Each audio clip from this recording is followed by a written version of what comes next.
There are new reports that warn women about smoking marijuana while pregnant, saying the drug could affect the brain of a developing fetus. Our next guest is with the Facebook group Women's Grow Toronto. She's a mother of 6, and she chose to use marijuana while pregnant to deal with morning sickness. Virginia Vidal joins us now from Toronto. Virginia, thanks for joining us today. Well, thank you for having me. Good afternoon. Tell me about why you decided to use marijuana and how did you use it? Well, I first decided to use marijuana when I became very ill during my pregnancy with triplets. I had a few choices. One was the diclectin, and my second choice was actually birth reduction. And to me, the second choice appealed to me the most, which was diclectin. And after trying and attempting to use diclectin, I was not successful. I became very ill, and every single time that I was using the prescription medication, I would bring it back up. It came to a point where I was desperate for something that would work until a friend suggested cannabis. And I did try it, and it became quite a relief. Shortly after I consumed the cannabis, I was able to eat, I was able to function, I was able to be myself again and be able to endure the triplet pregnancy.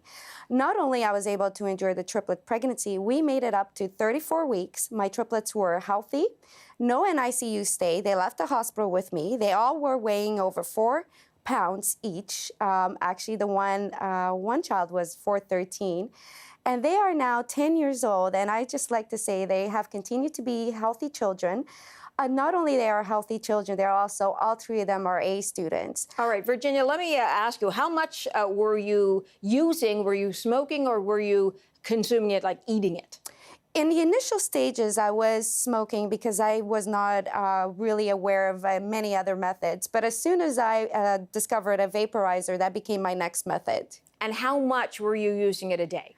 I was using, I didn't really keep track of that, but it was as needed. Every time I felt sick or nauseous, I would use it, and that would relieve my symptoms. I would have to guess between 2 to 5 grams a day. I also used it on a tea basis. The tea actually did give me quite a bit of relief as well. And that was something that I was able to use while I was out or about, and able to use it while in public, because you can't really walk around with a vape bag while you're in public. Yeah, absolutely. So you're aware, of course, that the advice of researchers and doctors at this point is not to use marijuana when pregnant, because they really don't know what the long-term effects could or would be. What do you make of their advice then? I think that researchers are a coin toss. There's also other researchers that I did discover back then, and my desperate need for data.